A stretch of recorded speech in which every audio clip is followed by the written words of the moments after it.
Hey, you there. Just wanted to let you know you are now listening to the AK Mindset Podcast. Yo, what's going on, people? Welcome back to the AKWatch Jujutsu Kaisen Season 2, Episode 2. And we got the whole gang with me today. So why don't you say hello to the people, guys? What's good, guys? I hope all is well. AKWatch, glad to be back yesterday, or not even yesterday, last week. Was having some technical difficulties, so couldn't join you guys for episode 1. But yeah, happy and excited for episode 2. So let's go. Yo, welcome guys, we're back again, episode 2 of this long journey for this anime, and it's gonna be exciting. So yeah, excited to be back. And before we get started, don't forget to like the video if you enjoyed it, and leave a comment. Let us know what you thought about the episode and maybe your favorite thing about the episode, so we can hear some of your thoughts too.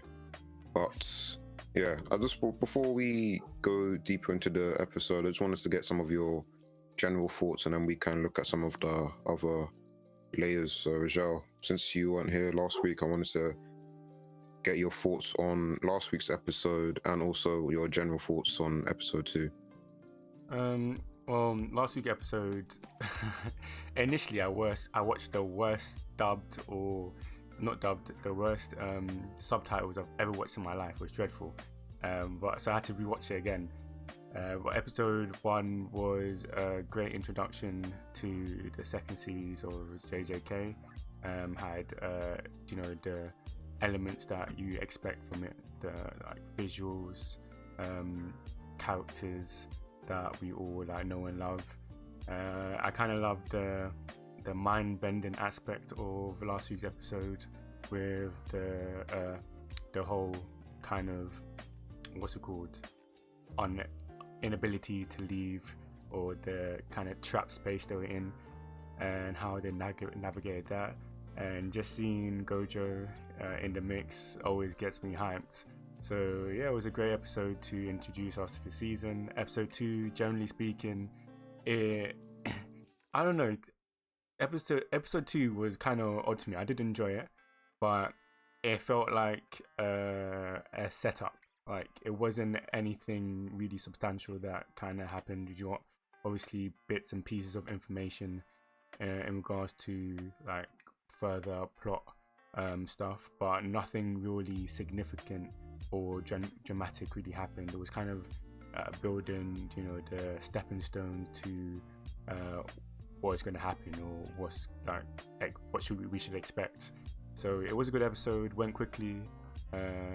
Have mixed emotions with it. I enjoyed it. Okay. And just before I move on to Ed, does your knowledge of the manga affect how you view this episode, or is it just an anime thing only? I'm going to tell you the honest truth. I'm so bad with JJK. Like, I think I've mentioned before, like, in terms of like the powers, the setup, the characters and stuff, it's probably one of the series that I just find so complex. I don't know why, or maybe I just give up in trying to actually attain that understanding. So I always take it as face value. So I'm never really, even with the manga, I think it's not something that's ever affected, because I do recall the events that happened in this episode in the manga, kind of brought it back to the forefront of my mind, but it can't really tarnish anything just because of how I consume JJK, regardless, both the manga and anime. Like, I just watch it for what it is, and don't read into too much more before it baffles me. I respect that. It can get very complicated and sometimes hard to understand. But Ed, let's hear from you. What did you think about the episode? Yeah, I thought the episode was really good. I think the comedic aspect of it was funny, and I think the introduction of the vessel was really good. I think we explored more about how she might feel about the whole situation, trying to make her enjoy every last bit of her life as she can before she kind of fuses. So it was interesting to see that point of view. And obviously the action is always going to action in JJK. we see how OP both Geto and Gojo are. So yeah, it was an interesting episode. I liked it. Yeah, I love I think from my side, I really liked the episode. I think once again, direction is a strong point.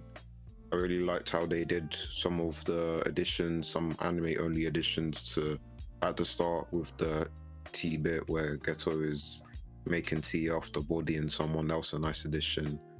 And then just how they directed some of the action as well later on during the episode. I think they're continuing on where they left off in episode 1. But yeah, I just wanted to look at some of the earlier scenes. So we see that Geto and Gojo cleaned up business quite easily with the top guys from the organization Q. And after that, we get the introduction of the Star Plasma vessel Riko. So I just wanted to ask you, Rajel, like, what did you think about Riko's introduction, her character, and also her mentality, especially knowing that she's on, I guess, limited time? I really liked her introduction, or I say her conscious introduction. The way she reacted, you can tell that she's somebody who brings her kind of her own hope, or her own kind of, hopefulness or drive in regards to her situation. Kind of tell that she has a great kind of mindset and an understanding of what is happening, but also not letting that kind of affect her immediate circumstance, even though everything that's happening around her and to her is crazy. She's very accepting of the fact and what she is, which is cool.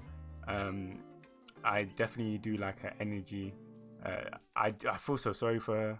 I'm not gonna lie to you. I don't know how she's able to stay so strong or so kind of positive, or even just be present in her day-to-day, go to school, or even want to go to school and be with her friends, and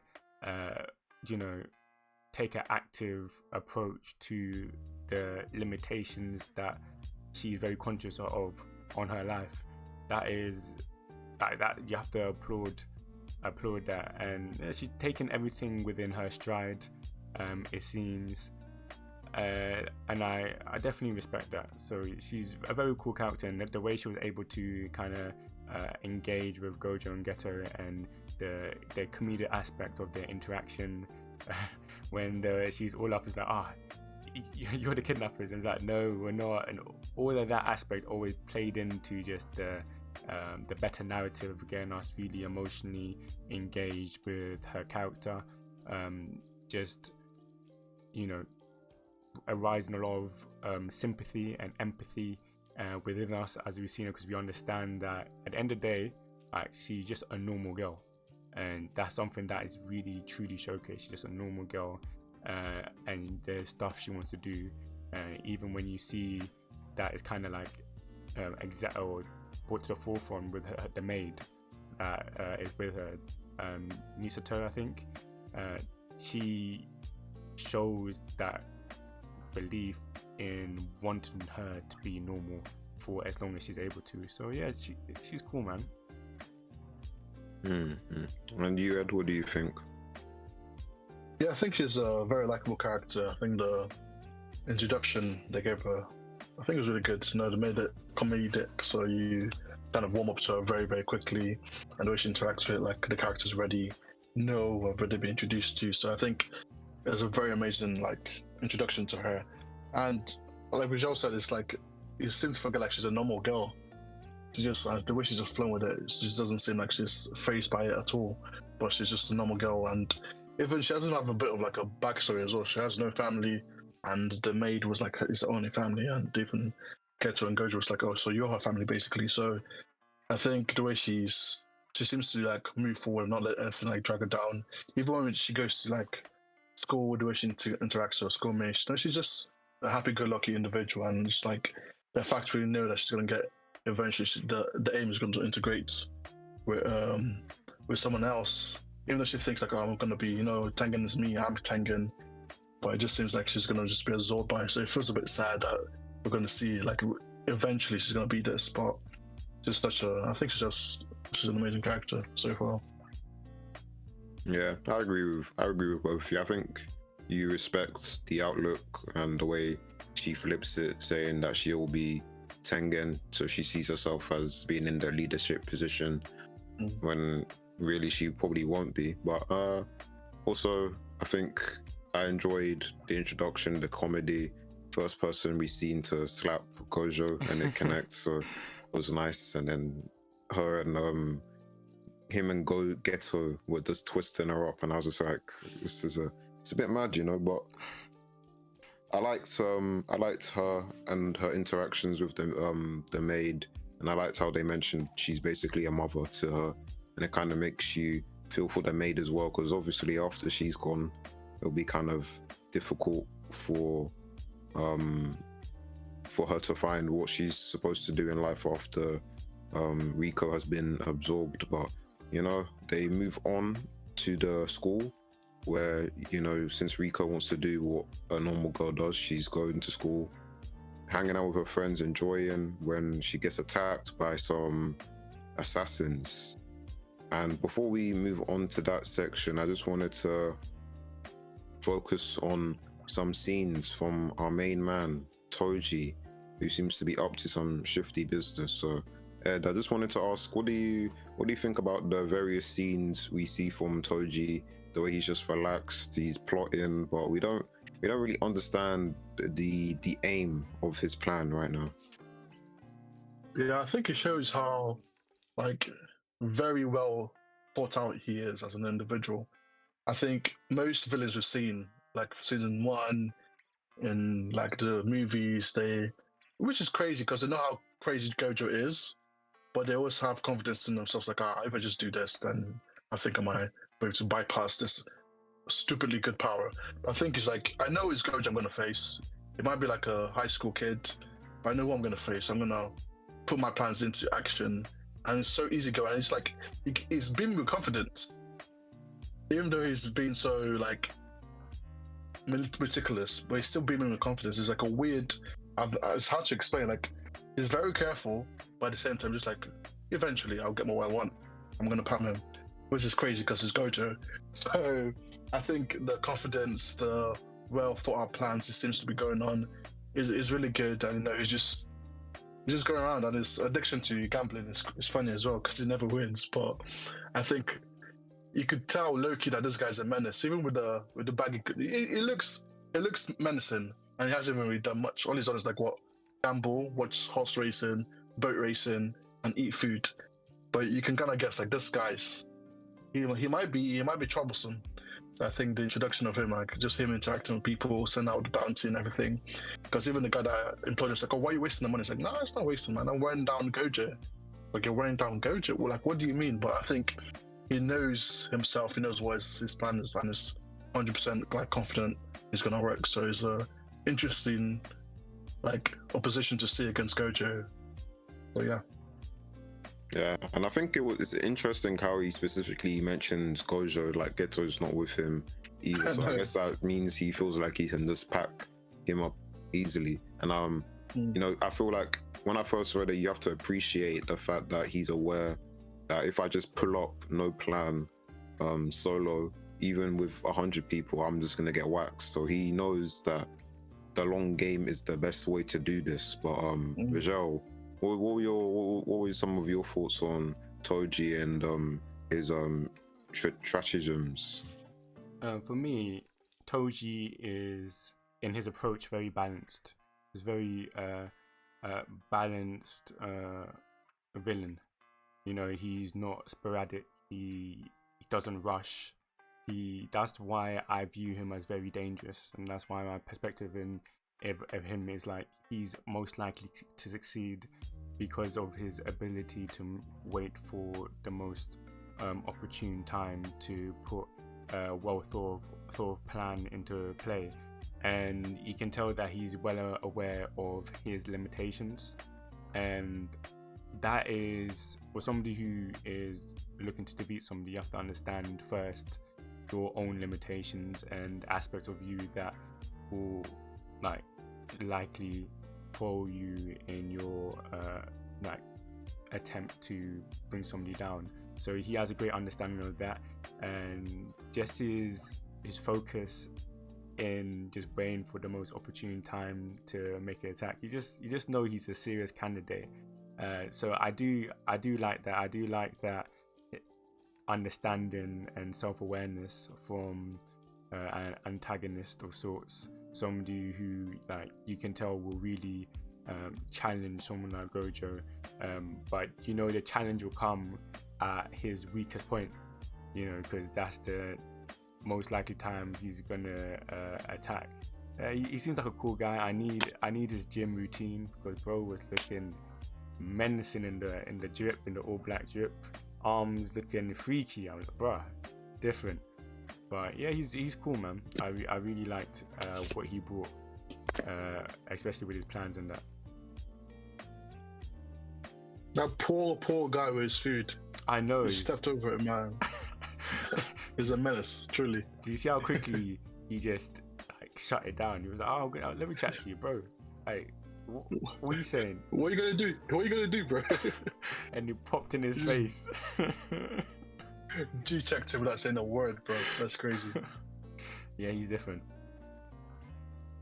Yeah, he was very intimidating. I wouldn't want to mess with him. I would have just said sorry, man. But yeah, had to sacrifice the food. But we move on to the school where we find out Riko has a bounty set on her head for 47 million yen, which is not light money at all. So that's a very attractive price.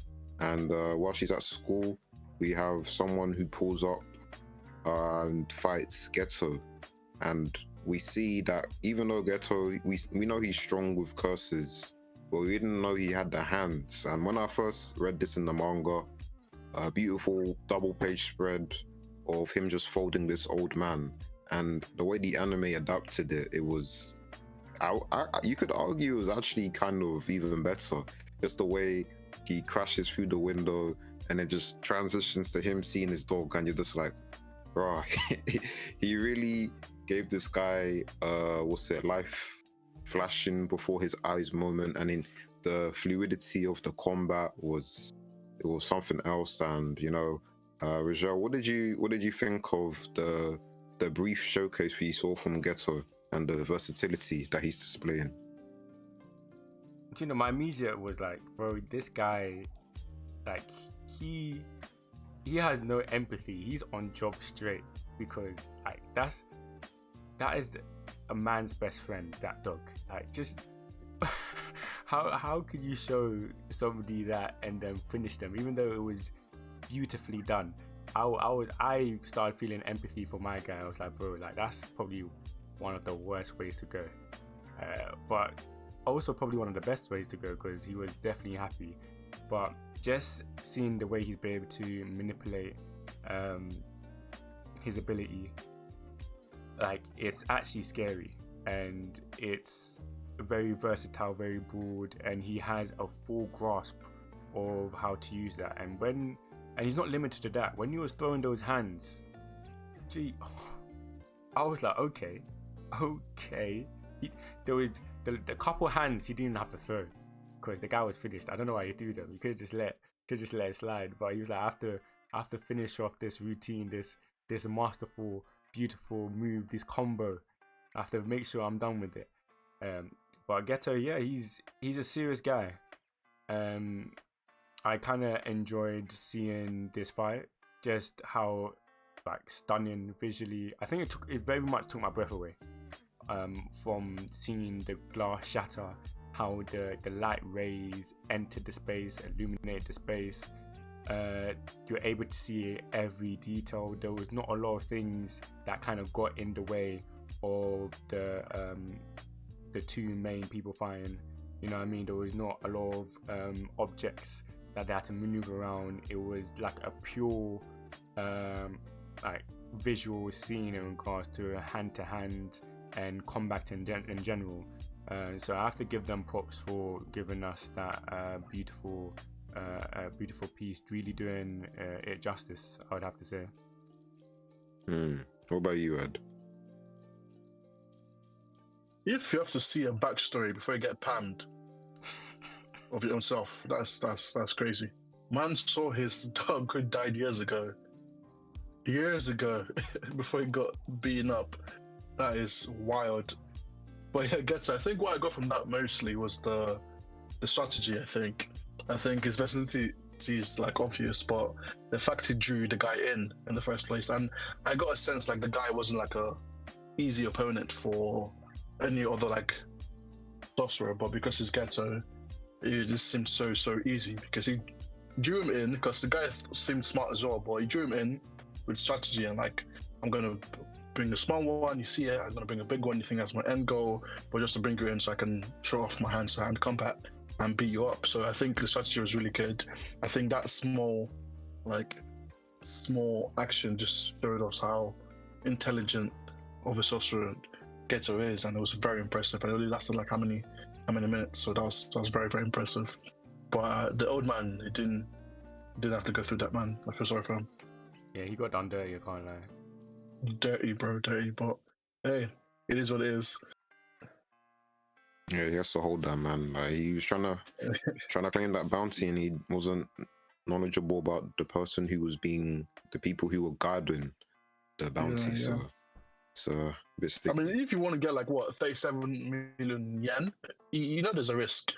Unfortunately, the risk was way more than the reward he was going to get. 100%. And I decided to save this for last because I believe it will generate the most confusion. So I felt we should allot a lot of time to it. And this is just surrounding Gojo's powers. So in this episode, they have finally decided to explain the powers. And I really have one question for both of you. Did you understand? Bro, you know I didn't. You know I was there, just deep in there. I was there sitting there. I was like, huh? I was like, okay. This infinity you're able to create, the closer something gets, the further away it is. Huh? Minus one apple. I was like, bro, what are you talking? I was watching. I was so confused. I was like, I'm going to take your word for it. That's what I'm going to do. I'm going to take your word for it. I did see you get slapped by Kidlet earlier on in the episode, but right now I'm going to take your word for it. Ed, what about you? Did you understand? Like very face value. It's just like when he was talking about apples and stuff, I was like, this sounds like man's bro. I'm gonna switch off. I'm not down for that. But in the manga now, bro, Gojo's power is just like, I know it's OP. When you try to hit him, you slow down like infinitely. That's how you slow down before you can hit him, and he has the power to like pull you to him. And I think there's a lot of attraction. This is what I can guess, but bro, if you ask me what Gojo's power is, his power to be in OP. That's all I'll answer you. I'm not gonna lie. The thing I got from it sounds like, yeah. The thing I got for it is that the thing I didn't know was that it's very draining. Like, it takes a lot out of him to use that. Because initially I've been thinking, this is actually a limitless ability. Like, he can use it limitlessly with no drawbacks to himself. But then he made it very clear that even with the attraction and stuff, that it's the more and the bigger the object that is being affected by his ability, the more draining it is, which I'm kind of happy about still. Okay. No, I have a question. Wait. Did he draw that building to him? No, he went to the building. So okay, I was going to say that sounds like so OP, because I thought the guy was running away. I was confused why he was in the building again. But I think did he run away into a building? Then he just brought the building to him anyway. Imagine. I said, "Hey, come here, building." So, but it sounds like you understand where. So please, start us in session. Before I have to complain first, because when I first read this, I was like, why are you putting maths in the series? And I understand, people will explain it and they say, "Oh yeah, it makes sense," and I'm just like, bro, I don't really care because for me, and I understand it makes sense mathematically, but it just is overly complicated and not very easy to understand. And like when you're talking about -1 series and infinite series, I signed up to read a manga, not to do further maths A level. So yeah, that's just I just don't think it was a easy to follow explanation. Maybe I'm just not smart enough. I don't know. No, bro, you're right. You're definitely right. It's very complex. And I feel like the closer you look at it, the more complex it is, which is similar to the ability. The closer you get to it, the more, it takes effect. So I wish they made it easier. Like you said, I wish it was a simple concept. That the thing is, his powers it's actually very easy to understand. It's just, I think the explanation is just cheeks, bro. Like he has the base power, which is the thing that you guys are saying, where he can surround himself with this kind of barrier where the closer you get to him, the slower you go, and then because it's by like an infinite thing, he will stop. And that's just like the basic ability. And then he can choose a point in space, and that point is like the center, and then you can be attracted to that point. So that's when he's going to the building, that's because he's attracted himself to the point that he selected, and it's kind of like a teleportation effect, or he can drag people towards him, and that's blue. So that's the other effect of his technique. Now when he tried in the building to do red, that's the opposite. And you saw that when he was fighting what's his name, Jogo, right? So instead of being pulled towards him, it's repelling you away from him, because it's like the closer you are, the more stronger you'll be repelled, because instead of attraction, it's repulsion. And then with purple, it's what happens when you try to pull and attract, it doesn't happen, so you just get destroyed. So that's the mix of the Is Gojo a magnet, basically? it seems like it. Yeah, you could, yeah, basically, it's in the simple terms, yeah. Before you explain that way better than the manga and the anime, so 100%. I appreciate that. But they could have done that so much easier, bro. They're telling me -1 and apples. I was like, yeah, I'm not doing this. I'm not doing this. Well, it makes sense now. It makes sense. Gojo's a very impressive magnet. It makes sense. Very impressive magnet. It's actually funny because I clocked when I was watching this episode, this guy's powers are essentially the same as another character that I've seen in a different series called Index, and his name's Accelerator. And he's basically doing the exact same thing as Gojo. Like he has the passive barrier thing where but he reflects stuff. So like if you get close to him, he'll just reflect it back, because he's got like a passive barrier and he controls vectors and stuff. But he can do a lot of the stuff that Gojo does, and I already just made that connection. But the other reason why I wanted to talk about this is because I'm realizing, looking at Gojo here, is like he's just like way weaker than what he is in the main story. Like he doesn't have the thing up all the time, it's not passive, and since he only has blue, like he's still impressive, but compared to where he is in the current story, like you can tell he seems quite I wouldn't even say limited, but it's not as impressive in my opinion. No, I hear that. It's very like unrefined, isn't it? Yeah. Like he has the basics of what we know his ability to grow into, but it's hasn't been polished yet to the degree where he has like that kind of control or manipulation over it, which is interesting. It's interesting to see that even with that, I would say, that level of restriction, knowing what he will be, it's crazy that he's still that powerful. Like, yeah. It's crazy. But it doesn't seem like he knows how to do red yet, because he says he failed.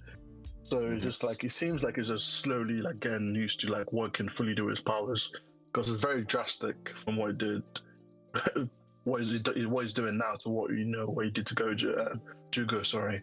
So yeah, he's learning. But even at this stage, it seems like he's the strongest in the world. But yeah, he got stronger, which is wild. But there must be a reason for that, innit? So. Yep, and another thing, they explained his second thing because he's got two what's it, abilities. So he's got the, I guess, the Limitless and the Six Eyes, and it's because of the combination of the Six Eyes and the Limitless. That's the reason why he's so strong. So I think, Rajal, you mentioned that it's super draining, and I think they explained this later, so I don't want to say too much, but I think that's linked to the technique and the way he has to use the Six Eyes, because what the Six Eyes allow him to do is to like analyze the curse techniques of other people, and then I guess I feel like it lets him to analyze his own. So that's why having the Six Eyes with the Limitless is what makes him capable of doing all these different things, because I think ordinarily the brain wouldn't be able to process the things it needs to do to, I guess, perform the abilities. Because even in Index, the guy has to calculate the vectors, so it's kind of like he has to calculate how much force to repel back if you throw a punch at him. He has to calculate that force and then do it, and in a quick time. So I think it's similar to that, where his brain has to process all these different things, which kind of makes it crazy when you think about him doing that passively, and it's just second nature where he doesn't have to think about it anymore later on in the story. Yeah, that's actually crazy. That's very crazy. That's good. Imagine if you get this power, you're just done. So it basically becomes ineffective because you can't think straight fast enough to do it. So the eyes help him a lot because he's smart, but I don't think he's that smart to figure it out on his own. So the eyes must help him a lot because basically if you don't know maths and you just get infinity, that's it. You can't use it properly. No, but he must be really smart because his has to be at some degree. The analytical ability, even with because obviously like the idea of being able to see something is different from the understanding. You know what I mean? So like you could be able to comprehend visually what is happening in front of you, but to compute it and then put that information in something that can be used to your advantage, that's a different degree of skill. Like his ability to immediately distinguish that all these clones are real, they're real clones, and there's a limitation on how many he can make, and like after one is destroyed there's a limitation of the time it can be reproduced. Bro did that in like 2 seconds. Like that is ridiculous. So like just the combination, is definitely the Six Eyes. He's basically the perfect form of a sorcerer like ever created, like the perfect combination of everything that you could want, like visual ability, and then like the passive ability that like God given, whatever, and what you've been able to train to do, a family line, whatever. He's actually a lucky guy. Prodigy, bro. Prodigy. And it's been like I think they were making a lot of noise about, because it's been a long time since someone's been born with both of those things. So it's just a perfect designer baby. Yeah, man. The parents must have been gassed. They must have been flexing their baby. Imagine. Look at my baby's eyes. Oh my days, limitless. Oh, 6 eyes. You see that? Hey, what's your baby doing? He doesn't have 6 eyes. That boy was born to an African parent, bro. No one will hear peace. You see my child Gojo. Are you seeing Gojo? Look at his eyes. Come here. Imagine being compared to him. If Gojo can do it, why can't you? This boy is just destroying causes up and down, but you can't kill one. You can't even kill one. You can't even get up in the morning. What are you talking about? Hey, you can't even tie your shoelaces. He's a real special kid, man. A real special kid. Oh my days. Okay, so I guess before we wrap up, any final comments, any thoughts? I guess for me, I just didn't realize how fast-paced or how short this arc is, because after the end of this episode, I guess it finishes in 2 episodes. So I was just thinking about what's gonna happen next episode, and I was just like, "Raw, it's a bit mad." Just to keep it spoiler free for any anime onlys, but because we left off with the maid getting kidnapped, and I was just like, so if happening here, that means next week, it's about to be interesting. It's about to go down. I got into Kevin Hart. It's gonna be crazy. We shall see. Yeah, we definitely will see. Okay. Is that the final comments? I want to shout out to just- Geto, man. Geto is sipping on that tea in the beginning, a man after my own heart. I was drinking tea at the Of time course. when I was watching Of that. course. So that stood out to me. And bro, you know I'm a fan now. I didn't know you. I want to know what brew, what you were drinking. You look like you're at peace, and I respect that. That's funny. I think my last thoughts is just I'm excited to see what happens next. And to be fair, shout out to the maid because she held her own. To be fair, she's not a pushover. She gets to protect someone like the star person of vessel. You have to have some kind of hands, and she did. She did a thing, but I wonder who was strong enough to like kidnap her. So she did a thing. So shout out to her. Apart from that, I'm just excited to see what happens next. And yeah. Yes, sir. So that was the AKWatch covering Jujutsu Kaisen Season 2, Episode 2, aka Episode 26 for the people who do the continuation thing. But also, thank you for listening. Don't forget to like, comment, subscribe, follow the socials, Twitter, Instagram, TikTok. You know the spill. And as always, we'll catch you in the next one. Peace. Peace. Who says? Love you.